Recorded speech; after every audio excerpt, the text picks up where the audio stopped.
Let's get into it. Sold Not For Sale podcast. Coach Colin here. We got Joe Rogan, and his guest says something that I very much disagree with, but I'm going to let the clip play. I'm going to show a little bit of what Joe Rogan's talking about in regards to a freeze on $1.9 billion by Trump and some big news there. A $2 billion building to the tune of $18 million a month, completely empty. Who was getting paid for it? We have no idea. We'll talk a little bit about that, and then we'll touch on what his guest says. But let's play the Rogan clip. So how do I do that? You can't be thinking about yourself and do that. That's why thieves can't write. Yeah. Because the mentality of being a thief is, I want that idea for myself. Yeah. It's not like, I want to create. You're not addicted to creating, right? Which is like the coolest part about this. We get to create whatever the fuck we want. And if you get to a point, like luckily, where you get a couple bucks in the bank, those creations should be even more specific to you.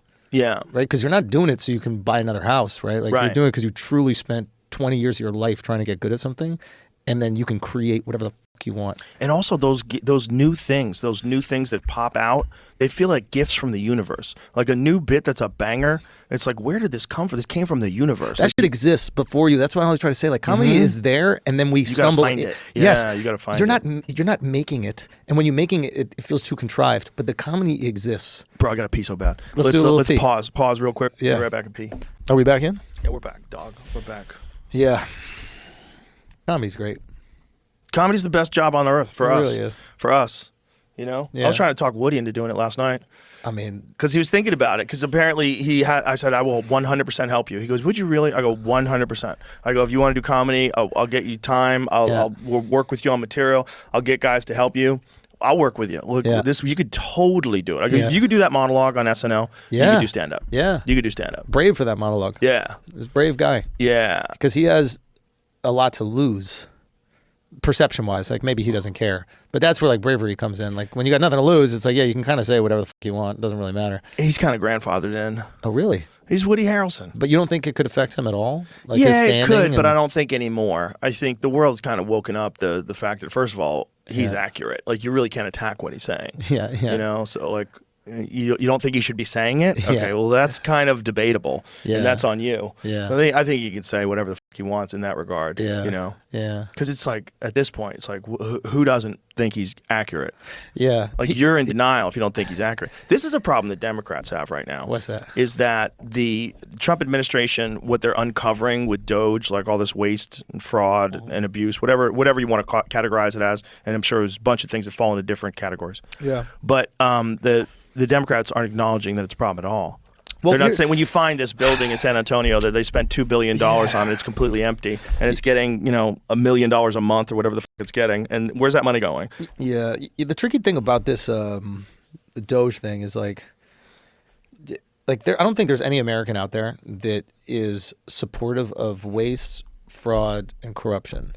It should be a bipartisan issue.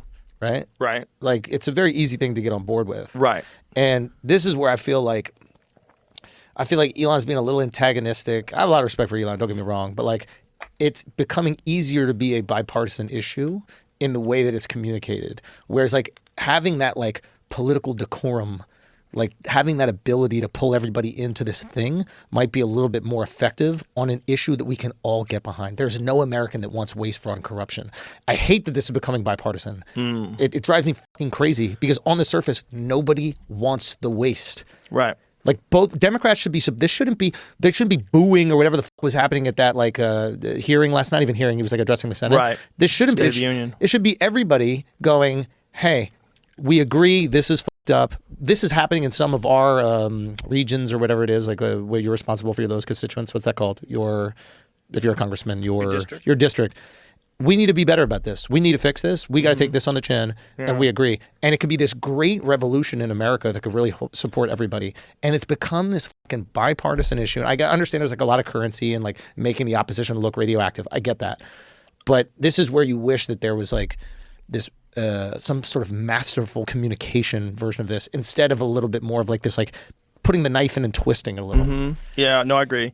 I agree on both sides. I think people are really foolish spending all their time just attacking the ideas of the other party instead of promoting really good ideas of your own. Amen. And the thing about this whole DOGE thing is it's such a lightning rod. And one of the reasons why it's such a lightning rod is because these politicians are being pressured to try to keep a lot of the spending, because a lot of the spending it's all shenanigans. It's moving around to thousands of different NGOs, and you're talking about billions and billions and billions of dollars that were going somewhere. So people were profiting. People had jobs, and they want to keep all those jobs. They want to keep that money flowing in, even the bullshit money, as much as they can. So there's fucking court orders, and there's lawsuits, and the Supreme Court just stopped a $1.9 billion freeze on something. There's something that just came up. It was today. So there's like legal battles about all this stuff. You're going to have a lot of confusion in that regard. But I think it's important. One of the things they're doing is they're highlighting the ridiculous things. Like they're highlighting the $250 million on transgender animal studies. Yeah. And $4.7 trillion that they can't account for. The way that he was saying it. Did you watch it? I mean, it's hilarious. Oh, you got to watch him talk about it. I'm sure it's amazing, and I will watch. I just didn't have. I was busy last night. But it's like there's also a way to really clearly express to people that there's legitimate use for aid. And that this isn't really U.S. aid. It's United States Agency for International Development. If you're worried about foreign aid, I fully, completely agree. We should spend money in third world countries building wells. We should spend money trying to get food to poor people. And that's not what this program is. Right, that's not what this is about. Yeah. And if it's about like this is exercising healthcare soft for power. people and providing free clinics for people in impoverished areas, we should spend on that. But also, that's not where this money's going. A lot of this is regime overthrowing money. Yeah. This is regime change money. A lot of this is like money that's being propped up. They're sending money to the Taliban every fucking week. Right. Like, this is crazy. Like, you have to understand what this really is. So what we have to do, I think, as Americans is, look, you got a president. He's your president, whether you like it or not. That's your president for 4 years. Let's hope he does a great job. Yeah. Wouldn't you want him to do a great job? He's the captain of the ship, and I want to hit the rocks. Yeah. Let's hope he gets us into a beautiful harbor. Absolutely. So together, that doesn't mean the Democrats can't win in 4 years, but you can't win doing this. You can't win all saying this shit ain't right, and then all of you say the exact same thing. Well, now I know who's on the take. Now I know who's got the script. Now I know who doesn't have a fucking mind of their own. Yeah. You have to read the script that whatever corporate daddy filed onto your desk. It's think tank politics. They need a real leader, and those real leaders are all hounds, and they're all gonna. That's the problem. They all got skeletons. Yeah, it's got to come from outside. Yeah, I wonder, like, or they got to be a guy like Trump who could take the hits. That's and keep on trucking. You need to have like a very strong constitution to do that. I don't understand his constitution. What do you mean? You go through the same shit. Yeah, but his is beyond. They shot him, dude. Yeah, they haven't shot you yet. Not only did they shoot him yet, not you only perform inside. That's the problem. That's part of the problem. Yeah. But not only did they shoot him, but people forgot about it in 2 weeks. Yeah. And to this day, moving right along. He didn't get shot enough. To this day, day, people were talking about his ear. Yeah. They're like, "Oh, but it doesn't look that shot." And it's like, there's so many people that think that he rigged it, that he did it on purpose, that he staged it. Yeah, he staged a bullet coming, nicking his ear. They don't understand accuracy. Come on, especially with iron sights. You know, he didn't even have a scope on the rifle. So iron. Do you know what iron sights are? Okay. So like, say if you have a pistol. Yeah. At the back of the pistol, where the handle is. Yeah. There's these. Oh, the little thing that you're supposed to look through. Yeah. And then there's a little post at the front, and you line the two of them up like that. Yeah. And he's shooting 140 yards with iron sights. Yeah. Like, you can't just nick someone's ear. Yeah. You'll hit their head. You'll blow their brains out accidentally. How much do you have to account for gravity at that distance? You don't. Okay. That's really short. That's a short distance. That's why you can like. Oh, now you're getting Joe into talks about aiming and stuff. You're getting him into that place. He's gonna go deep now. Now he's not even gonna focus on what they're talking about. He's just gonna go deep into aiming and hunting, and that's exactly what ends up happening. But just to talk about, you know, what they're actually speaking about in the beginning of the whole thing. Now, again, what Andrew Schultz says is, I think, completely wrong. To say that no American, because remember, these politicians are American. I know a lot of them have allegiance to other countries, but they are Americans. To say that no American, no politician wants the waste and the fraud, you're out of your mind. You're out of your mind. Of course they do. But before I get into that, let's just talk about this a little bit. Now, this is one of the things that Joe Rogan was talking about. DOGE ends $18 million a month contract for San Antonio nonprofit. They were getting paid to operate an empty migration facility in West Texas. Endeavor's revenue shot up to $1.1 billion in 2022. So just a little bit more about that really quick. San Antonio has seen a significant investment into the downtown area, $3 billion in construction projects planned over the next 5 years, including, and $3 billion, 1.1 of that was this project, including street and capital improvements, cultural amenities, hotel projects, housing developments. However, there are also some reports of empty buildings and facilities in the city. For example, Family Endeavors, so we just referred to there in the X post, a local nonprofit had a contract to operate an empty migrant facility, housing facility in Pecos, Texas, which was terminated by the HHS and DOGE due to the facility not being used. It was just empty. The contract was worth $18 million a month. The organization receives peak revenue, like I said before, $1.1 billion in 2022. Let me tell you something right now. Going back to what Andrew said, there were Americans involved in that, okay? And these weren't patriotic Americans. They were a different type. And believe me, they didn't want that to stop. Whoever was involved in that didn't want that to stop. You're getting paid to upkeep an empty building. And of course, I'm sure there's things surrounding that, little paperworks here or there. I'm sure there's some stuff going on. But at the end of the day, it's an empty building. Someone didn't want that to stop. $18 million, $1.1 billion in 2022. And it was only going to go up into 2024, 25. Empty building. Like, come on. And DOGE ended that contract, but still, it was there. It existed. I think I have a little bit on this. Let's just see. I mean, it might be some overlap with what I just said, but let's play a little clip here. Elon Musk's Department of Government Efficiency, or DOGE, has targeted a nonprofit based here in San Antonio, saying its contract for $215 million a year is canceled. News 4 San Antonio I-Team Waste Watch reporter Jay Avila has this story live from the Content Center.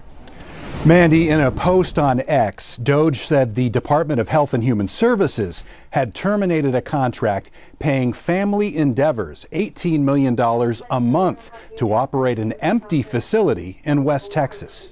The organization is also known as Endeavors, and you may have seen its administrative headquarters and wellness center on De Zavala Road, where it has a cluster of buildings and storefronts.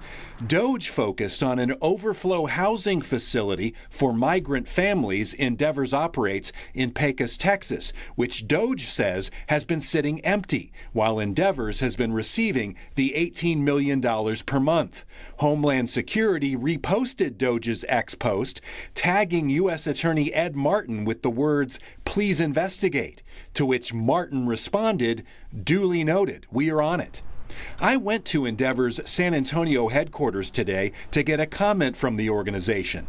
They responded late this afternoon by email. Endeavors was responsible for maintaining operational readiness at the Pecos shelter, ensuring the ability to scale from cold status, operationally ready but not actively serving children, to full use of 3,000 beds as needed.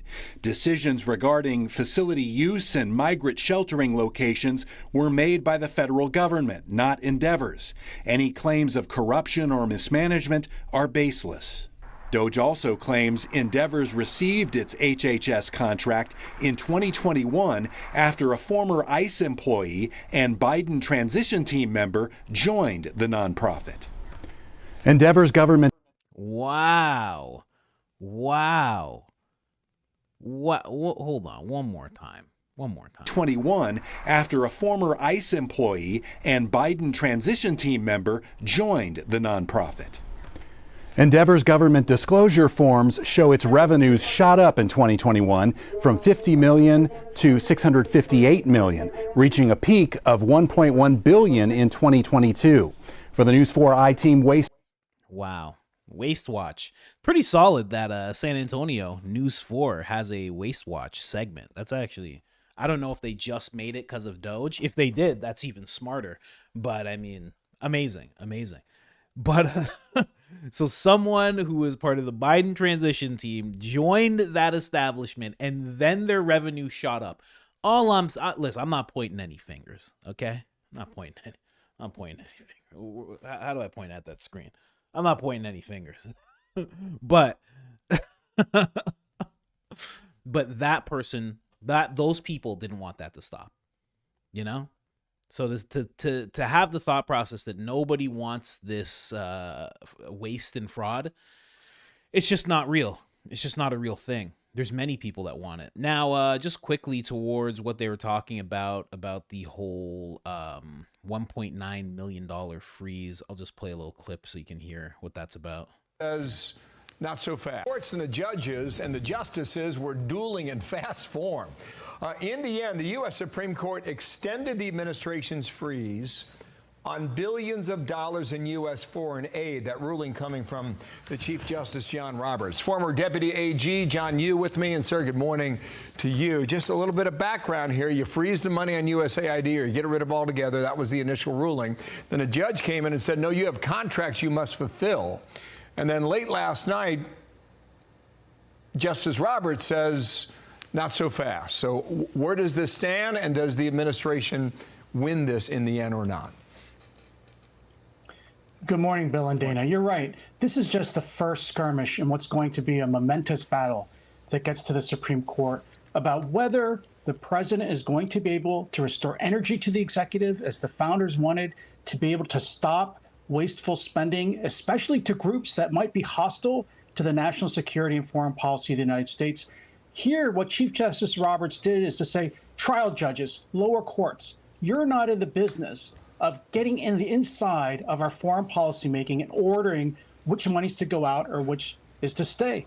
Let it get up to the Supreme Court. These cases are going to get up to the court quickly, and you're going to see, I think, as you suggest, Bill, I think you're going to see the Supreme Court side with President Trump, because there used to be a long history of presidents being able to suspend spending that harmed the national security. Okay, so just broadly speaking, do you think they win on most of these cases, all of these cases, or just some of them? I think the cases that are coming up right now are to President Trump's favor because they involve the internal management of the executive branch. There's another case following up shortly behind this one about whether President Trump can fire members of the executive branch.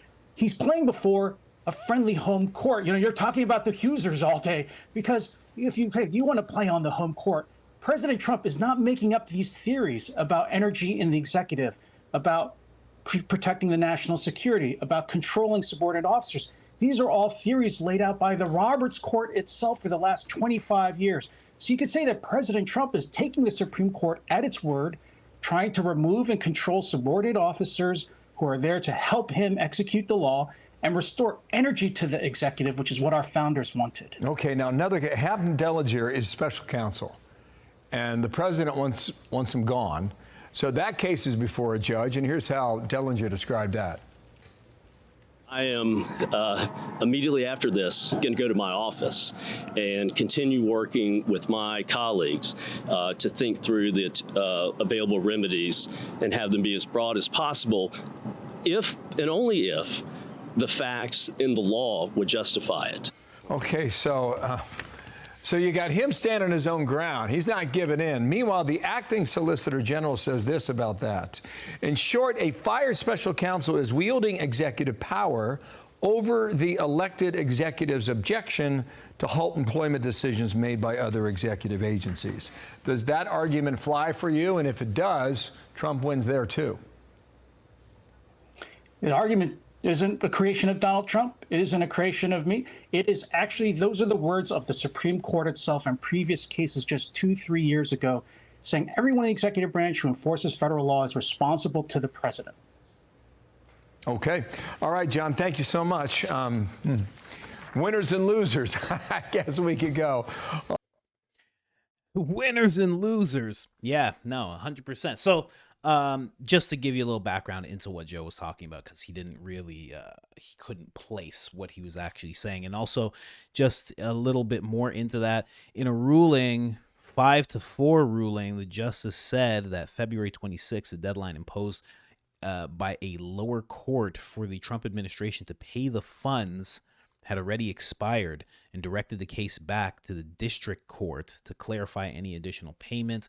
So this whole thing going back and forth, it's very telling as all of this happens, because, just to focus in on something that Joe Rogan said, he goes, I think that the U.S. should be building wells around the world, and they should be giving food to foreign poor people, for foreign nations and their poor. I have to say, I don't agree at this point in time.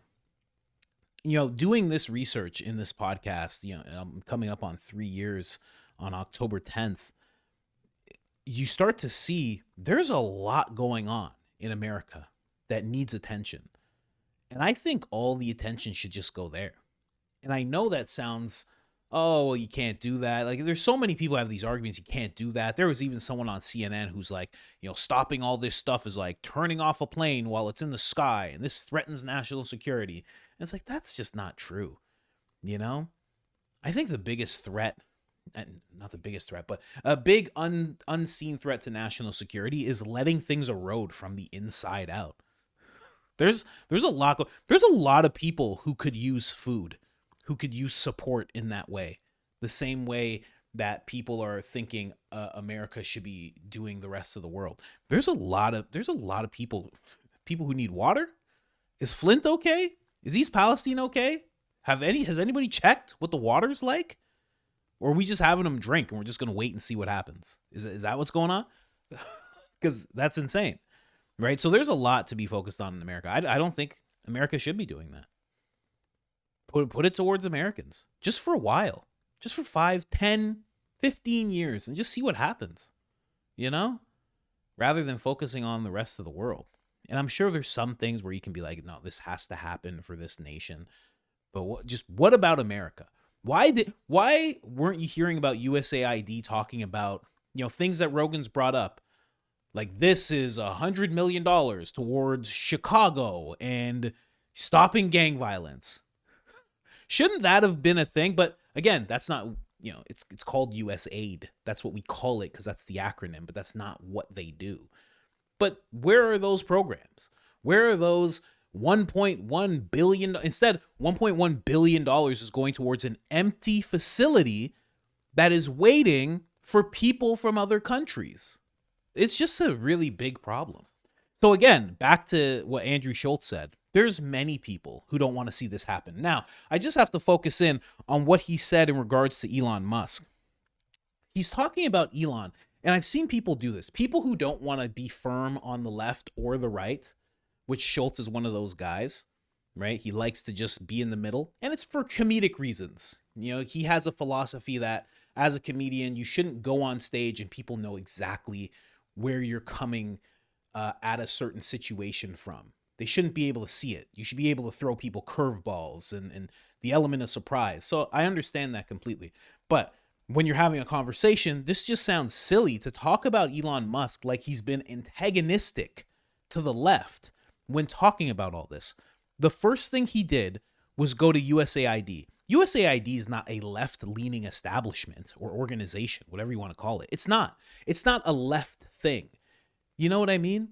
USAID funds a bunch of left-leaning things, but it also funds something called the Republican Institute or something like that. Lindsey Graham's a board member, and it's funded that institution to the tune of $130 million in grants and so on every year for quite some time. So it finances. It's not a left or right thing. And all he did was say, we found a bunch of things. In actuality, the first step was just saying, we need to look into you guys and what you do and where your money's going and everything. And that's when the whole conniption started. He went to the first two, there's a top person and two people. They both resigned. They said, oh, we're not doing this. You don't have clearance. Guy has highest security, top secret clearance a person can have. He has every clearance a person can have, dealing with what he deals with SpaceX and various things. So they resign. Then he goes to the top person. The top person says, I don't want to show you either. He says, okay, I got to put you on leave. Then they had to put a bunch of people on leave because everybody was like, I'm not showing you. We won't show you what's on our computers. We won't show you where things are going. It's crazy. It's nuts. So that's what happened. And then the next day, a bunch of Democrats, not all of them, but a bunch of them got together, gathered up people, gathered up news outlets, and did a protest in front of the place, screaming about how Elon Musk is taking power. So who's antagonistic in that situation? You have to think about this, you know? In conversation, it's like, I just wish both sides and both sides, because both sides. You know, a lot of people tend to do that because they want to seem like they're balanced, want to seem rational. But when you really break things down, that's actually irrational in this situation because they attacked him right away. He didn't do anything. And when him and President Trump were in the Oval Office, I want to see if I can find this really quick. This is not something I planned on showing you guys. Just really quick. Elon Musk Oval Office kickbacks. Let's see if I can just find this clip really quick. If I can't find it in 5 seconds, I won't bother with it. Okay, not finding it. Now, Elon Musk, when he was in the Oval Office, Elon was like, we think people are taking kickbacks. They don't have proof of it, but they're just looking into it. Like, is that what's happening with all this? Because this seems too, it's just too much. There's too much going on here, right? President Trump said the same thing. We think people are doing it. They're not focusing on the left. They're not attacking the left with all of this. They're just noticing that the left is having this wild reaction to what they're doing. And the right is sitting there saying, good stuff. Let's find this. Let's weed this out. Again, who's being antagonistic there? You know? And then at the end, Schultz says something about, Elon twisting the knife. He's not twisting the knife. He's just saying, this is what's going on. And these are the people who were fighting. This is the waste we're finding. These are the people who were fighting for it. These are the people who are fighting against it. And in actuality, he doesn't even highlight the right that's actually supporting him. He only really highlights the left that's kind of coming at him. And they're coming at him hard to the tune of death threats and all sorts of things that have been happening that I've gone over in both my channels. So, it's not a proper view to see like, oh man, it's crazy that it's become bipartisan. He's almost saying it like both sides are trying to politicize this. That's not what's happening. If you're on the right, you can't help but look over at the left and be like, they really don't like this. This is odd. They're protesting. Elizabeth Warren. Oh, this is weird. Why are they fighting so hard? We get paid either way. What's going on with them? It's true. USAID closes up. You get paid either way. You're good. And all it is an audit. They're not actually trying to destroy the whole thing. And anything that still has to go on is still going to go on through the State Department. And right now, Marco Rubio is the administrator of USAID. And he's the person who runs the state. He's the Secretary of State. So either way, he's going to be looking over this whole thing. So who cares? What's the big deal? Everything that's good is still going to keep going. Everything that's bad is going to stop. But yet they have a problem with it. You can't help but point at that and go, something's going on over there. It hasn't become bipartisan. There's just one side it's like an open wound for them, So I just wanted to highlight that because, again, going right back to that original thing he said, there's no Americans that want this to stop. That's just not true. There's a bunch that want this to keep going. They want to keep this whole thing going. And we don't know why, and there's no proof there. That's not what I'm saying. But it's clear that there are some people who are fighting for this, and there's other people who are fighting against it. I think that's very, very clear. Anyway, I'm out.